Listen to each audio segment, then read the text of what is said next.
Bom dia, pessoal. E aí, como é que vocês estão? Tudo bem? Todo mundo dentro de casa, tomando os cuidados, não é isso? Eu sei. É uma loucura, né? Quem diria que a gente iria vivenciar a história como a gente está vivenciando agora, construindo ela, né? Isso aí, esses acontecimentos que a gente vem vivendo, com certeza entrarão aí para os anais da história. Tudo será registrado e debatido lá na frente. Todas essas condições, tudo mesmo. Então, fiquem felizes, né, por estar vivendo isso e é um pouco desconfortável, com certeza, eu também acho.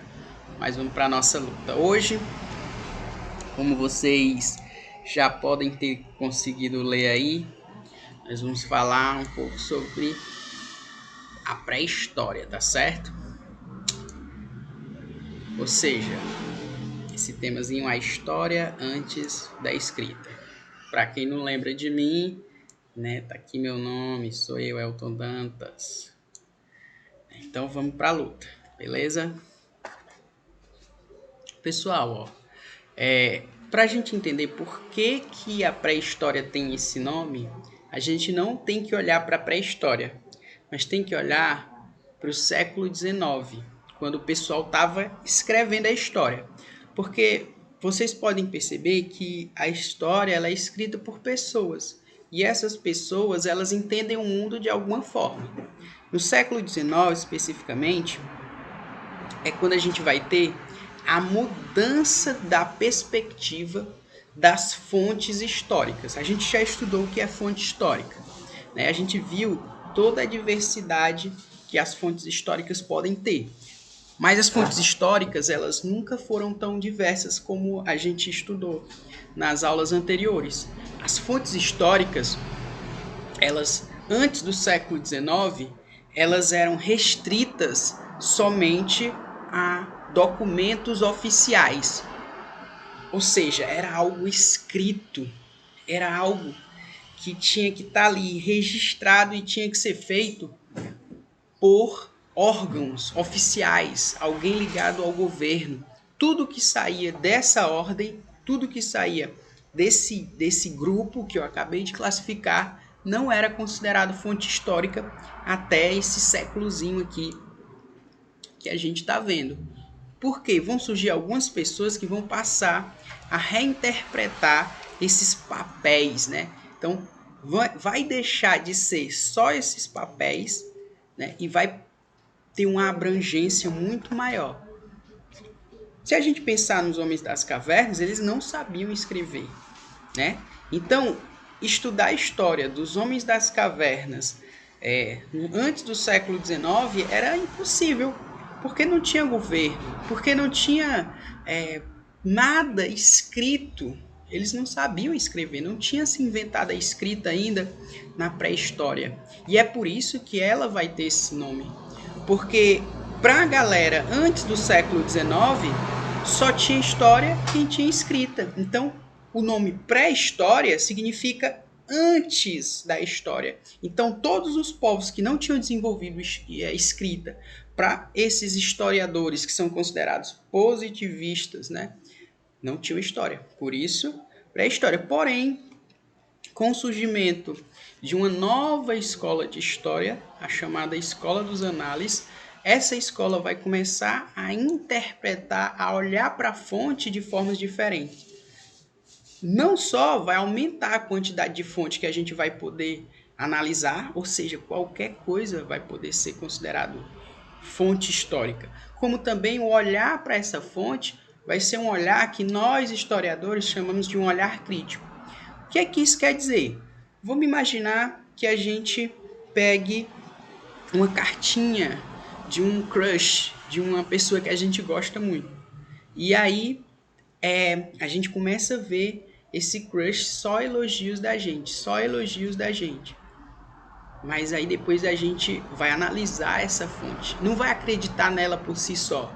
A gente vai tentar descobrir se realmente foi o crush que escreveu, com qual intuito que ele escreveu aquilo dali, se foi para entregar para a gente, se foi para um diário que ele ia guardar. Então, tudo isso, a partir dos pensadores da escola dos análises, eles vão dar esse olhar para a fonte, um olhar de crítica, de tentar retirar o máximo possível. A fonte, ela não vai falar por si só, não vai ser a verdade absoluta, ela vai precisar ser interpretada. E essa fonte ela vai poder se ampliar. Não é mais só o papel escrito, como eu disse. Como eu expliquei para vocês sobre a questão de fonte, a gente vai ter as fontes como os discos e as fitas, ou seja, fontes sonoras, né? A gente vai ter também a literatura como fonte, porque a gente viu que antes disso só podia ter tido como fonte um documento oficial, e a literatura não faz parte de um documento oficial, não é nada do governo, né? A gente vai ter também as imagens, né? E também a cultura material, os objetos, ou seja, qualquer coisa que a gente pegue, qualquer objeto que a gente encontre, pode ser considerada uma fonte histórica. E aí abre as possibilidades de se estudar o que antes era conhecido como pré-história. Porque aí você vai poder utilizar da chamada cultura material. Ou seja, o que esses povos eles criavam.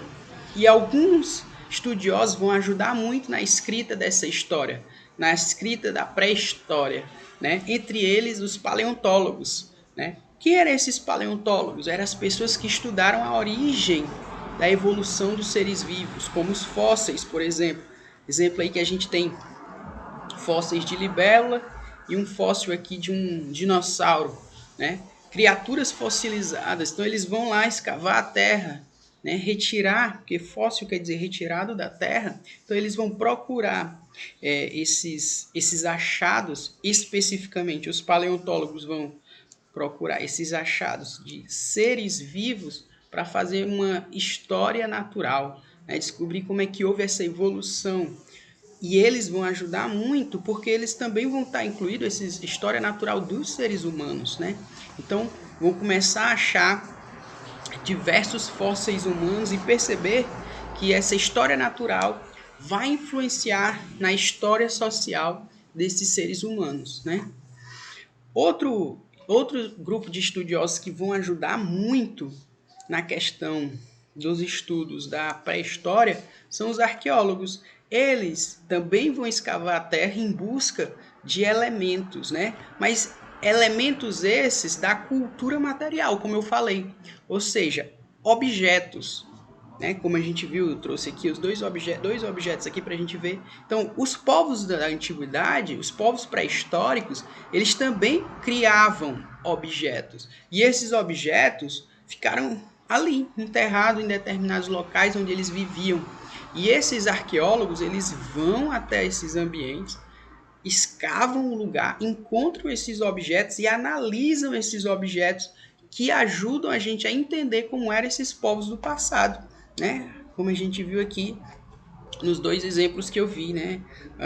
Objetos mais essa estatuazinha, né? Mais vamos dizer assim, para enfeite, e esse outro aí que escavou praticamente uma casa. Então, se você olha para cá, para uma casa de uma pessoa do passado, vai ver que ela é diferente das pessoas de hoje. E isso vai ajudar a gente a compreender como eram essas pessoas do passado, dentre elas as pessoas pré-históricas, né? Os seres humanos, eles criavam alguns sentidos para a origem deles próprios, não é isso? Eu trouxe aqui dois.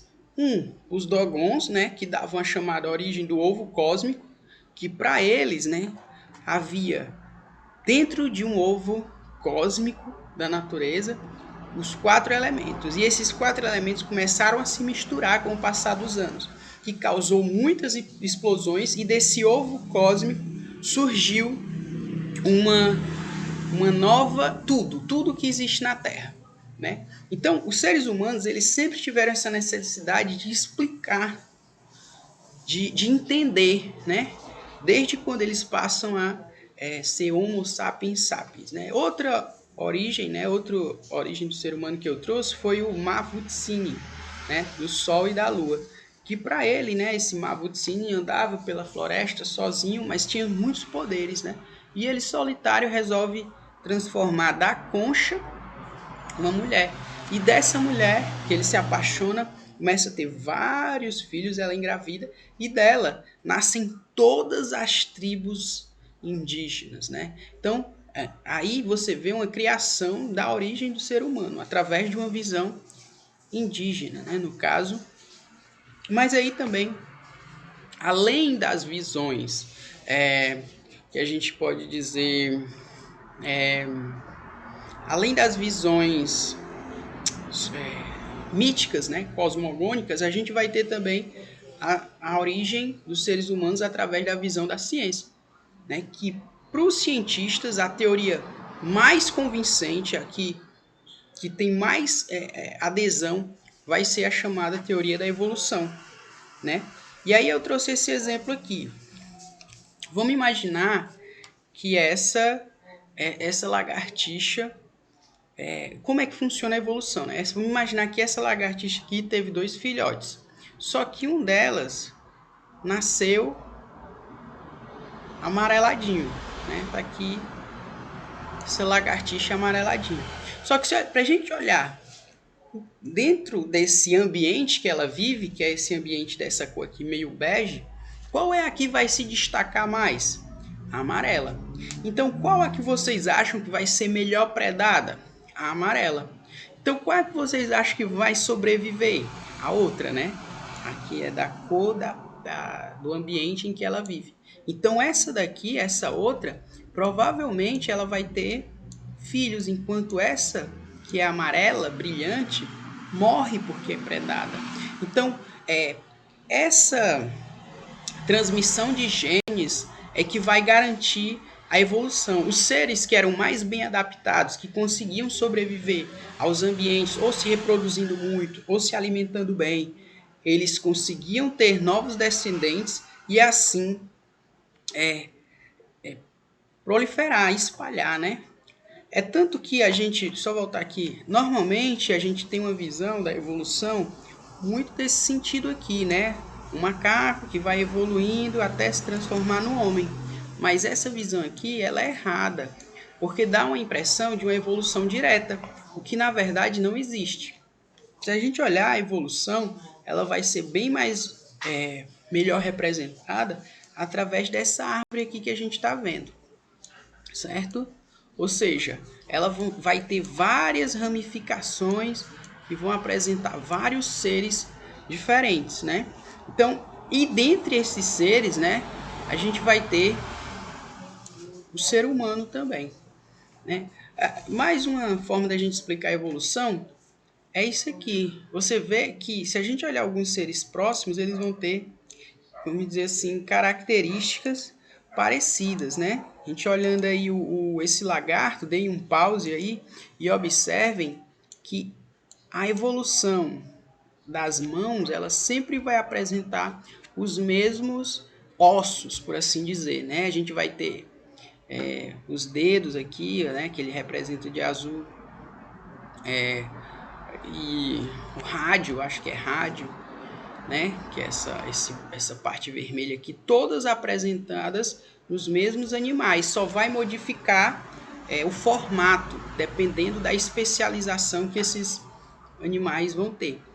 E outro exemplo, né? Aí já a gente já falando sobre a questão da origem dos seres humanos, né? A gente vai ter toda uma ancestralidade desses seres vivos, né? Desses seres humanos, e a gente consegue perceber que eles têm características muito próximas se a gente olhar para o crânio deles, né? Se a gente olhar aqui para o crânio dos seres humanos, a gente vai ver que todos eles vão ter um maxilar muito parecido, né? Vai mudando, lógico que no decorrer da evolução que ele vai sofrendo, mas todos eles vão apresentar um maxilar, esse formato de rosto, né, de crânio muito parecido.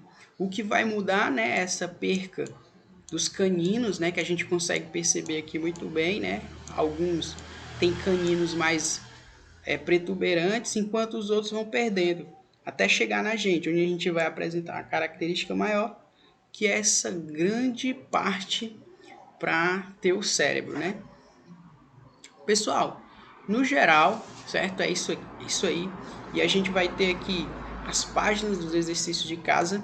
Na próxima aula a gente vai responder esse exercício, tá certo? Eu venho também na videoaula, eu respondo para vocês. Mas tentem. E comentem também aí no vídeo, certo? Para eu saber que vocês assistiram a aula, né? Botem aí embaixo e assistam o vídeo todo, tá certo? É importante. Valeu, se cuidem.